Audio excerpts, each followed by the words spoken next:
Welcome sa Storytime with Miss GK. Itago niyo na lang ako sa pangalang Isabel.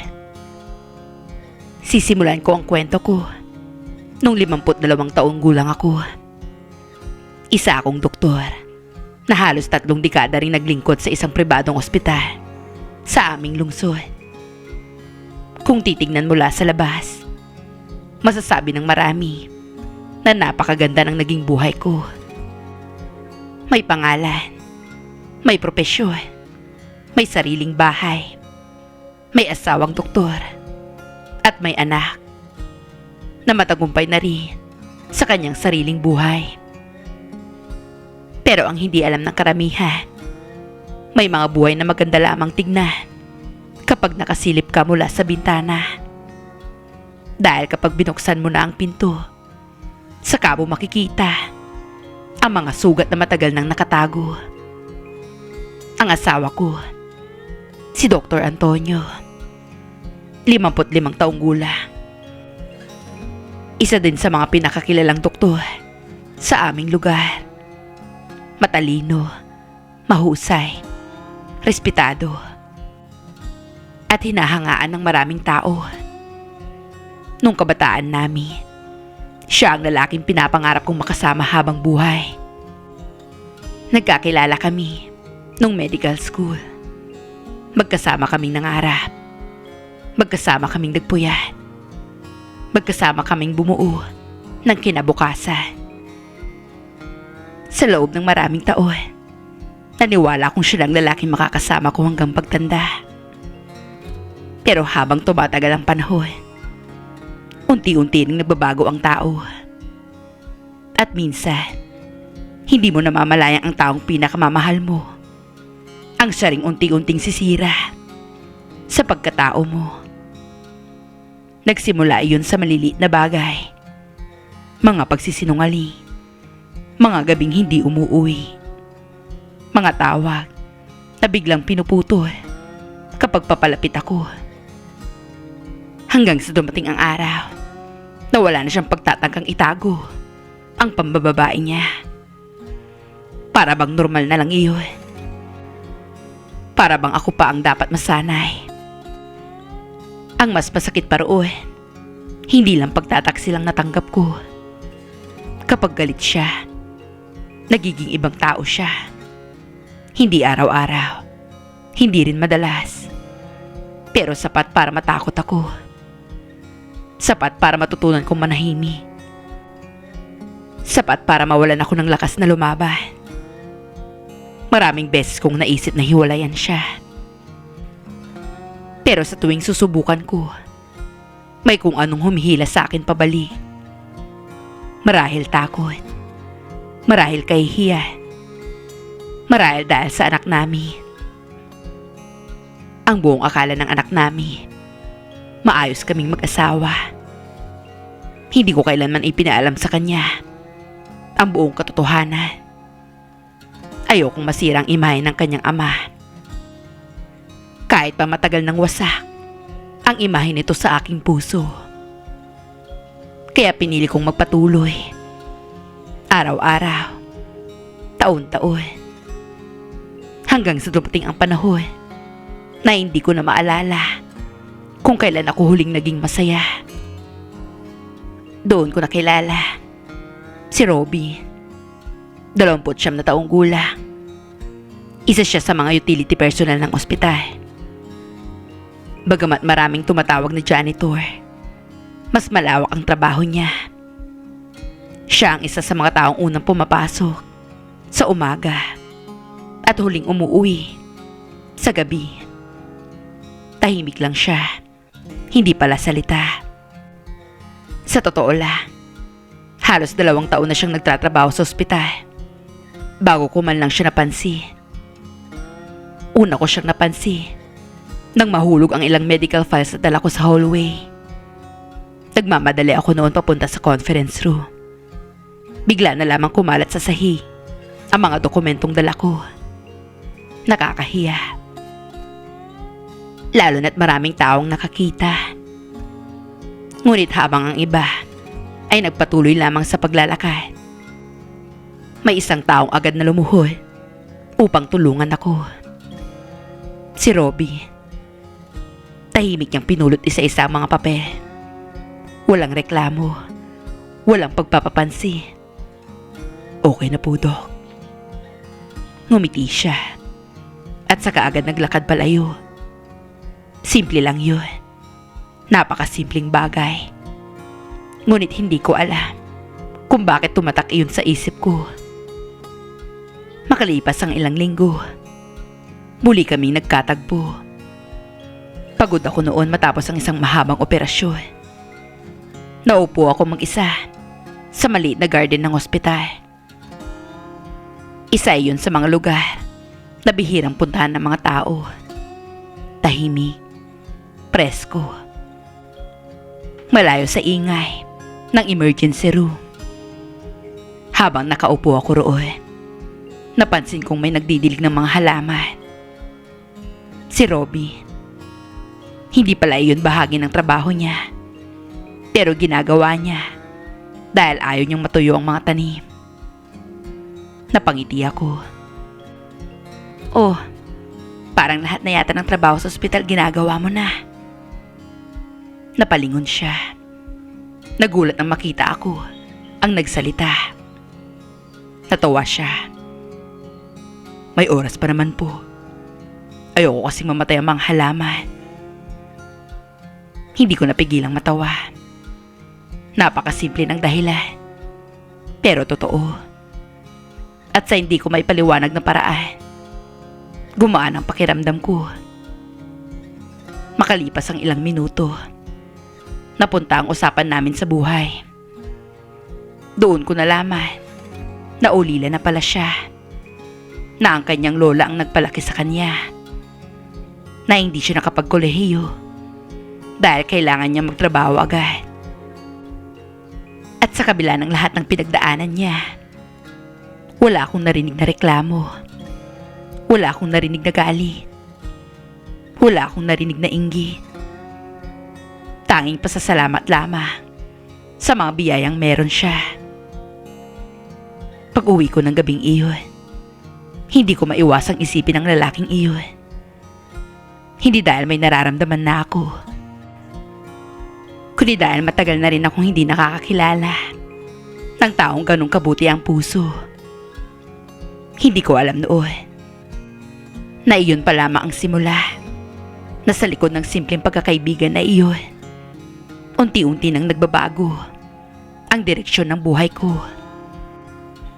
Kung may isang bagay na matagal ko nang nakalimutan noon, iyon ay ang pakiramdam ng pagkakaroon ng taong tunay na nakikinig. Sa loob ng maraming taon, nasanay ako ang nagbibigay ng payo. Ako ang doktor. Ako ang nakikinig sa problema ng iba. Ako ang nagpapalakas ng loob ng mga pasyente. Ngunit kapag natatapos ang duty ko at umuwi ako sa bahay, wala namang nagtatanong kung kamusta ako. Wala ring nakakapansin kung masaya pa ba ako o kung unti-unti na akong nauubos.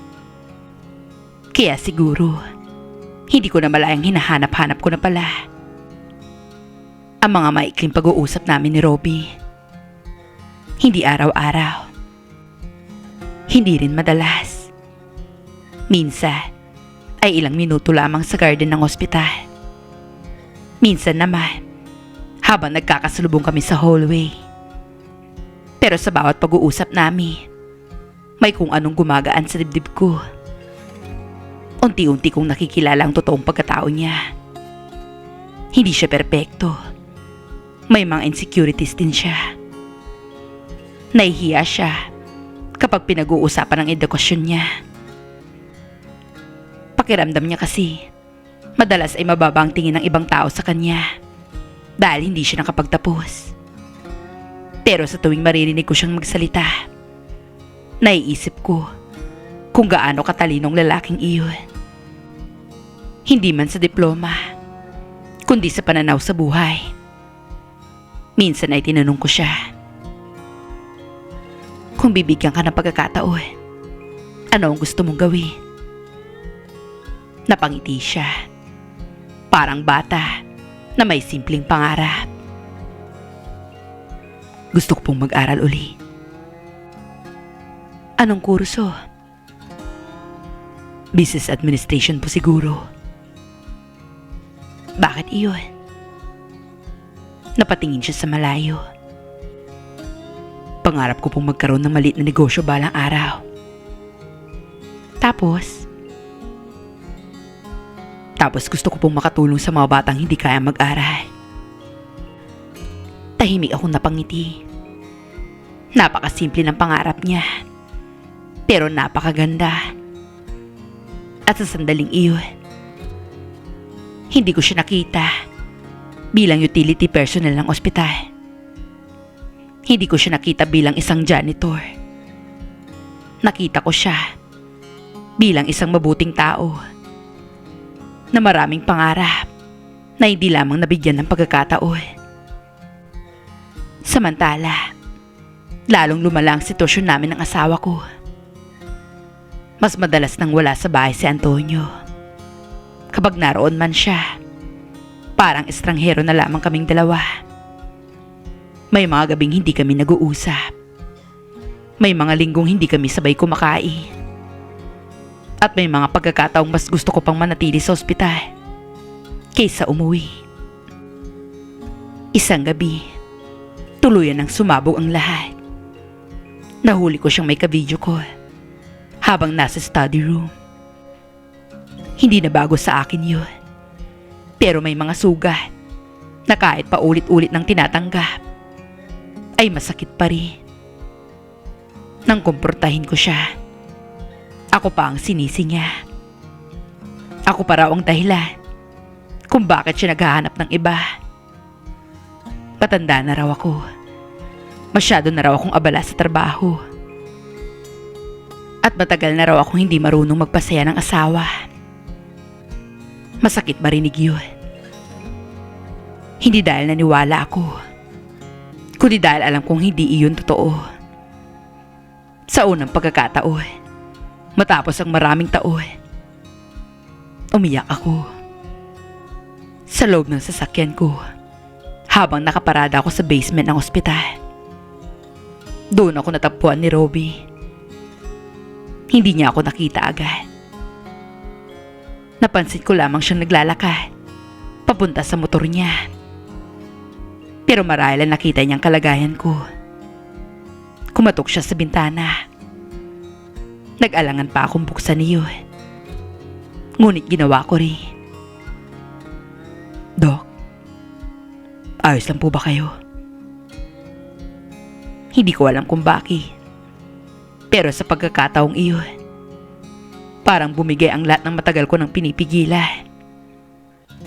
Hindi ko ikinuwento ang lahat. Hindi ko sinabi ang detalye. Pero sapat na ang makita niyang umiiyak ako. Tahimik lamang siyang nakikinig. Walang tanong, walang panghuhusga, walang payo na hindi ko naman hinihingi. Nang matapos akong magsalita, isa lang ang sinabi niya. Dok, tao rin po kayo. Hindi po kailangan maging matatag palagi. Napatingin ako sa kanya. Napakaliit ng pangungusap na binanggit niya. Pero parang may kung anong bumasag sa pader na matagal ko nang itinayo sa paligid ng sarili ko. Sa loob ng maraming taon, lahat ay umaasa na magiging matatag ako bilang doktor, bilang asawa, bilang ina, at bilang babae. Pero sa unang pagkakataon, may taong nagsabi sa akin na pwede rin pala akong mapagod. Pwede rin pala akong masaktan. Pwede rin pala akong umiyak. Pagkatapos doon, mas naging malapit kami. Hindi sa paraang agad na kahina-hinala. Hindi rin sa paraang mapapansin ng ibang tao. Magkaibigan la. Iyon ang sabi ko sa sarili ko. At iyon din marahil ang paniwala ni Robbie. Ngunit habang lumilipas sa mga buwan, may mga pagkakataong nahuhuli kong sarili kong nakangiti kapag nakikita ko siya. May mga araw na inaabangan ko na ang simpleng bati niya. May mga gabi na naiisip ko mga napag-uusapan namin. At higit sa lahat, matagal ko nang hindi nararamdamang mahalaga ako sa isang tao. Habang tumatagal, mas lalo kong nakikita ang pagkakaiba ni Robby at ng asawa ko, si Antonio. Habang tumatanda, lalo namang nagiging malamig sa akin. Si Robin naman, sa simpleng paraan, ipinaparamdam na may halaga ako. Hindi ko iyon hinanap. Hindi ko rin iyon plinano. Pero minsan, kahit gaano mo piliting pigilan ang puso mo, darating ang panahon na mapapagod ka ring lumaban. At iyon ang nangyari sa akin. Isang gabi, halos magkasunod kong nalaman ang dalawang bagay. Una, may bago na namang babae si Antonio. Pangalawa, alam na pala ng maraming tao sa ospital ang tungkol doon. Nakakahiya. Hindi dahil niloko niya ako, kundi dahil para bang ako na lang ang huling nakakaalam sa lahat ng nangyayari. Nang gabing iyon, hindi ako umuwi agad. Naupo lamang ako sa garden ng ospital. Tahimik, mag-isa. Doon muling lumapit si Robin sa akin. Wala siyang sinabi nung una. Tahimik lang siyang umupo sa kabilang dulo ng bangko. Hinayaan niya akong umiyak. Hinayaan niya akong ilabas ang lahat. Hanggang sa ako na mismo ang nagsalita. Sa tingin mo, may bali ba sa akin? Agad siyang napatingin sa akin. Bakit yun naman po naisip yun? Kung wala akong mali, bakit hindi ako sapat? Matagal siyang natahimik. Dok, kahit gaano kabuti ang isang tao, may mga taong pipili pa ring manakit. Napayuko ako at lalo akong naiyak. Dahil iyon ang unang pagkakataon na may nagsabi sa akin na hindi ko kasalanan ng lahat. Hindi ko na malaya. Nahawakan na niya ang kamay ko. At hindi ko rin na malaya. Hindi ko iyon binawi. Sa loob ng maraming taon, sa unang pagkakataon, may naramdaman akong kapanatagan. Parang ligtas ako. Parang may taong handang sumalo sa akin kapag tuluyan na akong bumagsak. Salamat, Robby. Mahina kong sabi. Ngunit sa halip na bitawan ng kamay ko, mas lalo niya iyong hinawakan. At doon ko nakita, sa mga mata niya, ang matagal ko nang iniiwasang makita. Hindi lang pagkakaibigan, hindi lang pag-aalala. May mas malalim pa roon. At alam kong pareho namin iyong nararamdaman. Dok, mahina niyang sabi. Hindi ko po alam kung tama bang sabihin ko ito. Mahalaga po kayo sa akin. Biglang bumilis ang tibok ng puso ko. Alam kong hindi na ito basta pagkakaibigan. At alam ko, kapag tumuloy pa kami, wala nang atrasan. Dapat ay tumayo ako. Dapat ay umalis ako. Dapat ay pinigilan ko ang lahat. Pero pagod na akong maging matatag.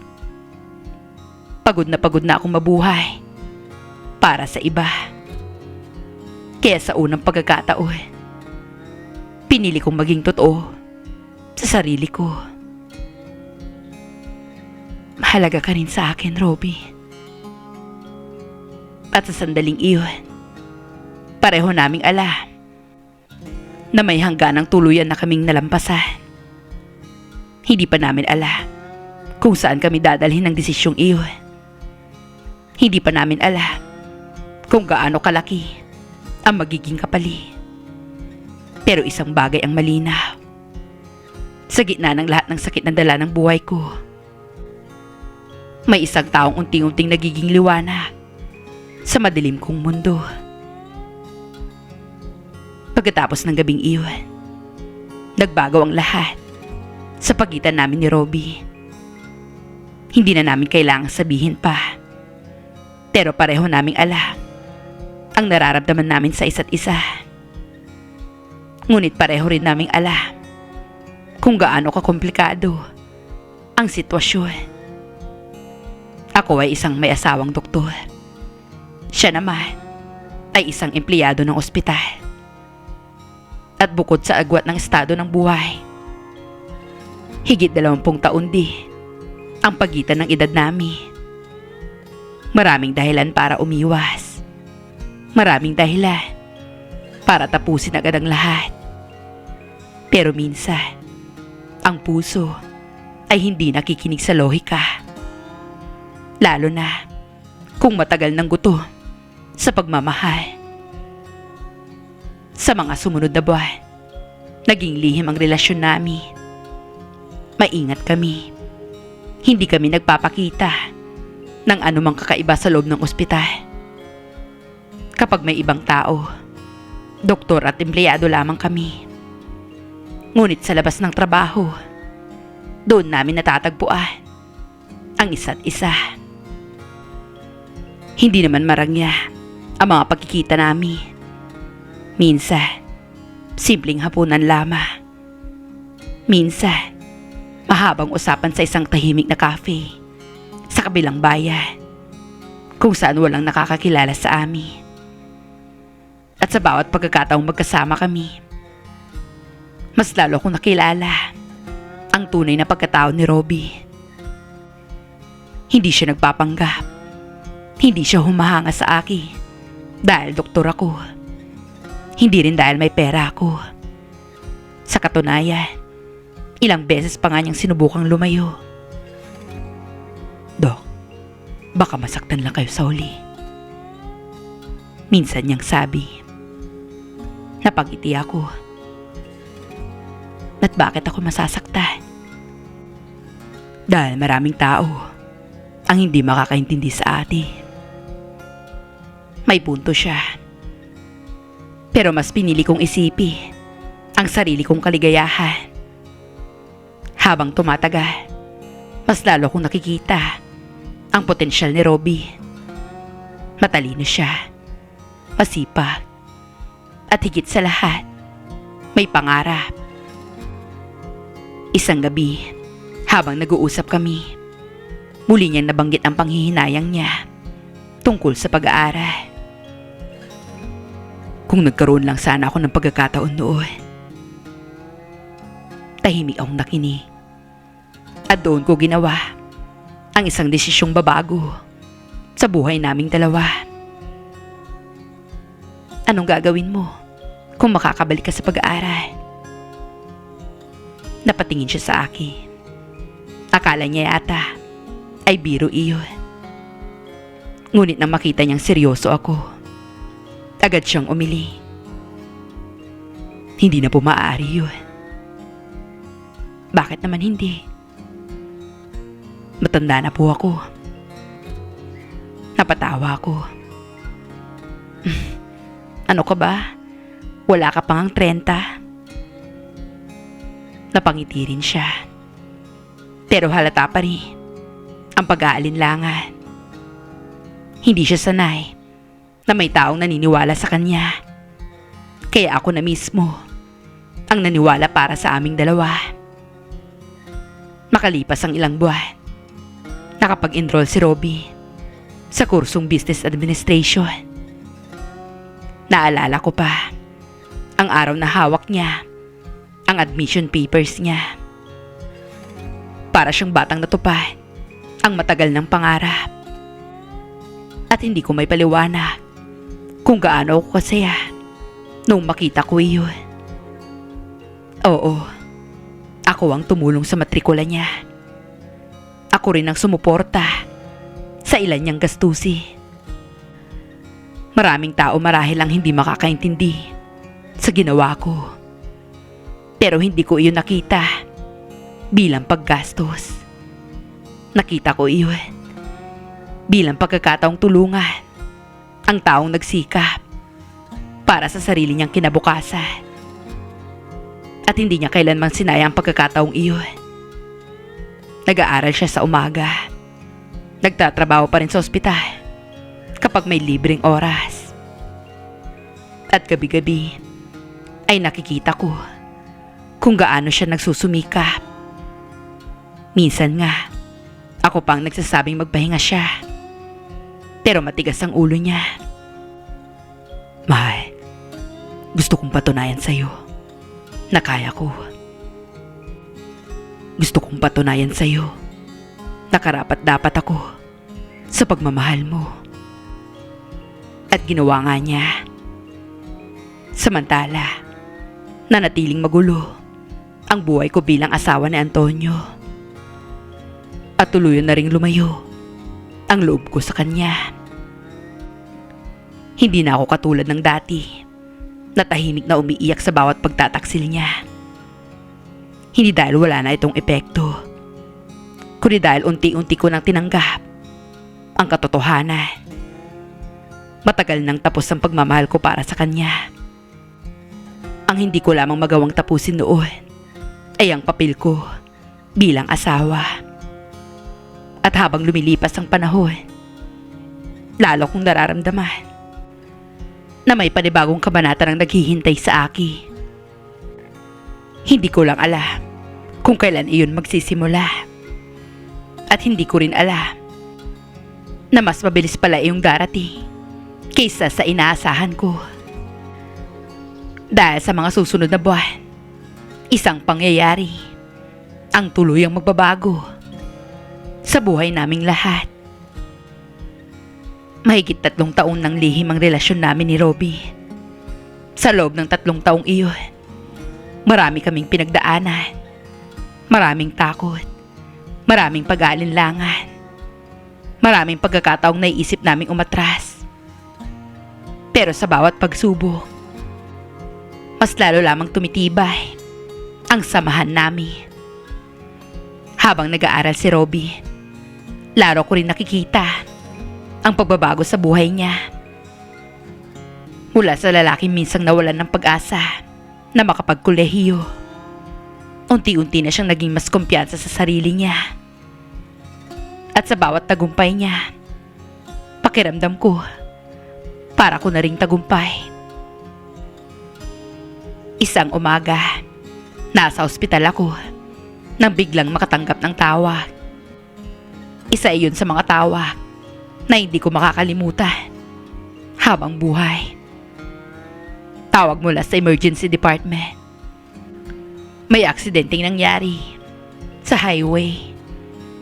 At kabilang sa mga biktima, si Antonio. Sa una, hindi ako makapaniwala. Agad akong nagtungo sa emergency room. Ngunit pagdating ko roon, huli na ang lahat. Binawian na siya ng buhay bago pa man makarating sa ospital. Tahimik lamang ako nakatayo habang pinagmamasdan ang katawan ng lalaking minsang kong minahal. At sa halip na matinding pag-iyak, isang kakaibang katahimikan ang naramdaman ko. Parang may bahagi ng buhay kong tuluyan nang nagsara. Doon ko rin nalaman ang isa pang detalye. Hindi siya nag-iisa sa sasakyan nang mangyari ang aksidente. Kasama niya ang isa sa mga babae niya. Nakilala ko ang pangalan.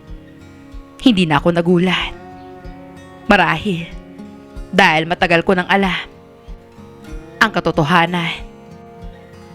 Himala namang nakaligtas ang babae. Malubha ang mga sugat nito. Ngunit nakarecover din kalaunan.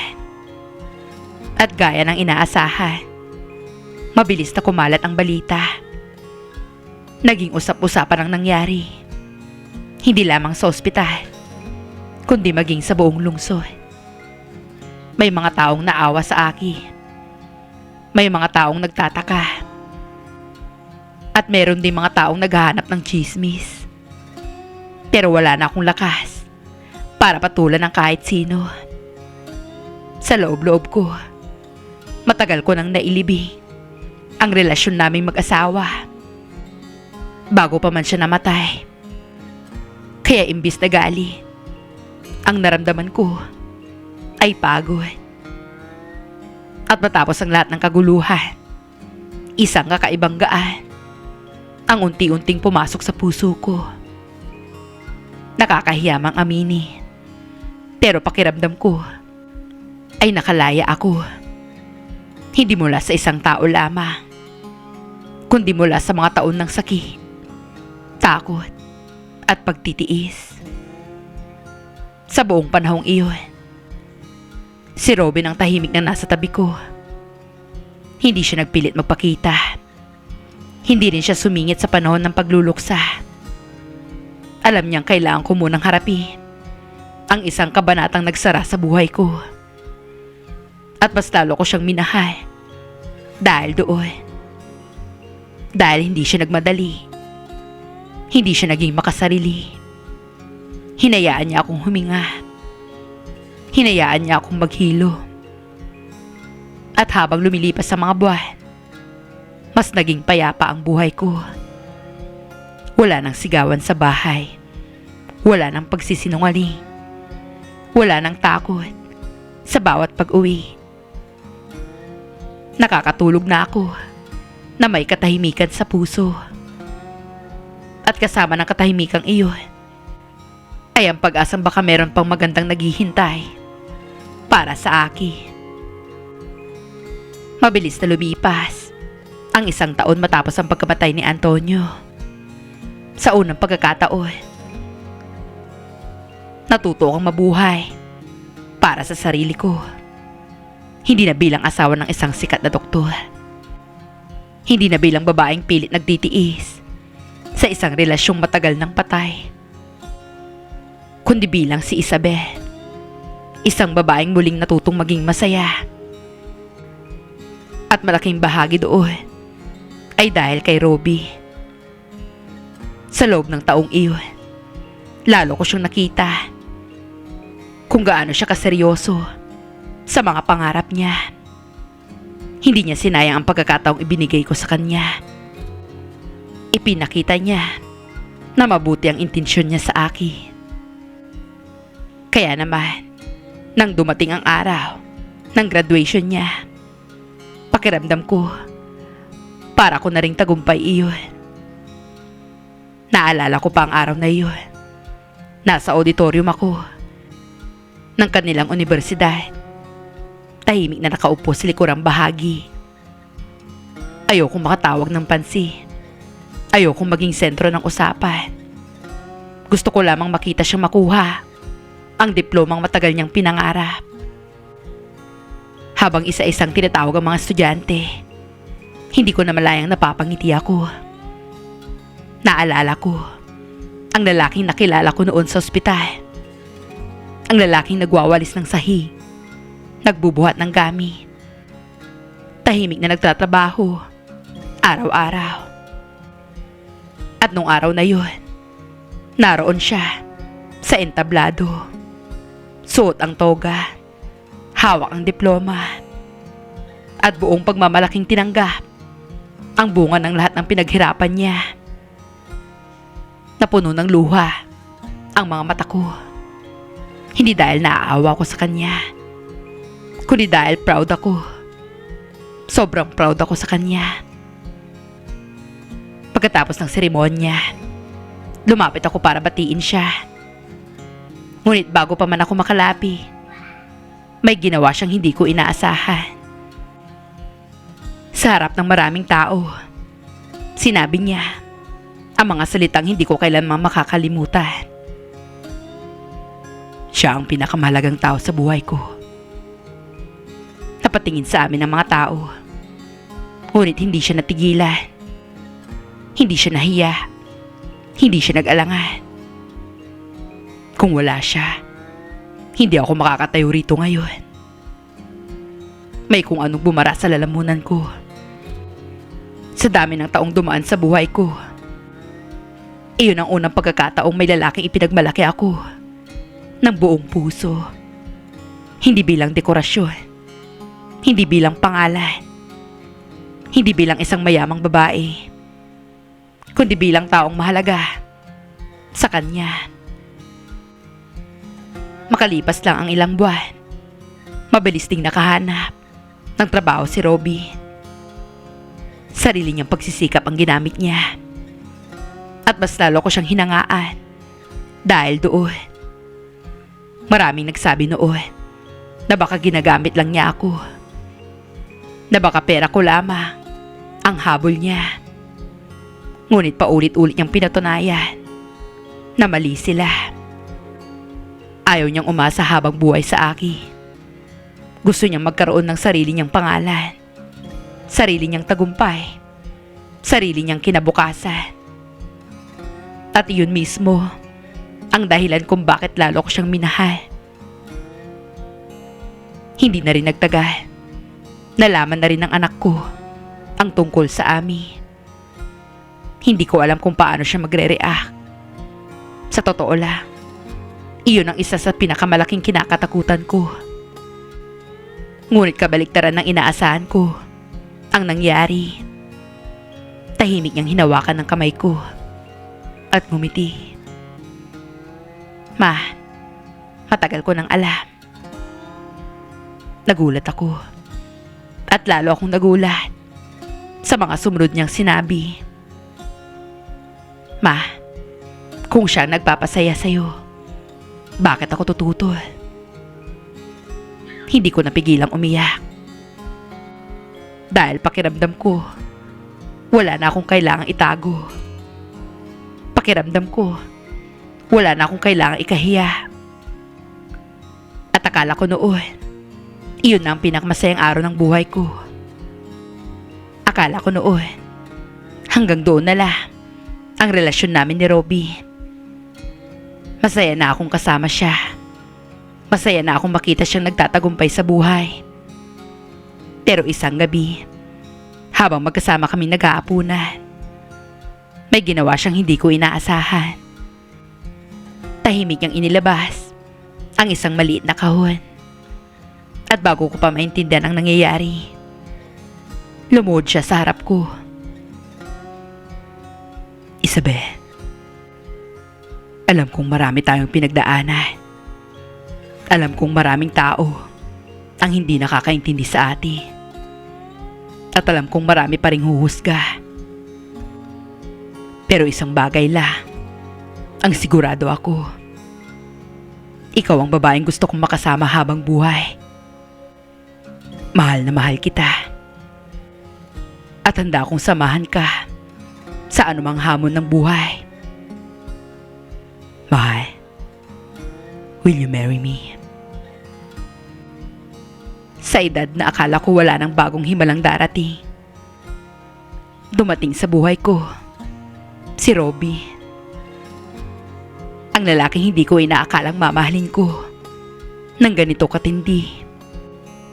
Sa dami ng sakit na pinagdaanan ko, sa dami ng gabi na inakala kong wala nang magmamahal sa akin ng totoo, sa dami ng pagkakataong kinestyon ko ang sarili kong halaga bilang babae, dumating ang lalaking pipiliing mahalin ako araw-araw. At buong puso akong sumagot. Oo, papakasalan kita. Mahal na mahal kita, Robbie. Mahal na mahal din kita, Isabel. Makalipas ang ilang buwan, nagpakasal na kami. Simple lamang, hindi ingrande, hindi marangya. Tanging mga importanteng tao lang ang imbitado sa kasal namin. Alam ko, marami pa rin nang husga. Maraming nagsabing hindi magtatagal ang relasyon namin. Pero pinatunayan ng panahon na mali silang lahat. Dahil kahit matapos ang kasal namin, Hindi nagbago si Robbie. Nanatili siyang mabuting tao, masipag, mapagmahal, at tapat na asawa. Patuloy niyang ipinakita na ang pagmamahal niya ay hindi nakabatay sa anumang material na bagay, kundi sa respeto, katapatan, at pagpili sa akin araw-araw. Pagkaraan ng ilang taon, tuluyan na rin akong nagretiro bilang doktor. At sa wakas, naranasan ko rin ang buhay na matagal kong ipinagkait sa sarili ko. Tahimik, masaya, at malaya. Kung may natutunan man ako sa lahat ng pinagdaanan ko, iyon ay ang katotohanang walang edad, ang pagmamahal. Minsan, dumarating ito sa taong hindi mo inaasahan, sa paraang hindi mo plinano, at sa panahong akala mo huli na ang lahat. Pero para sa akin, doon pa lang pala nagsisimula ang pinakamagandang bahagi ng buhay ko. At ito, ang kwento ng buhay ko, kung paano ako muling natutong magmahal matapos sa mga taong puro sakit at pagtitiis ang aking naranasan. Naway na-inspire kayo at may natutunan sa kwento ng buhay ko. Hanggang dito na lamang. Lubos na gumagala. Isabel.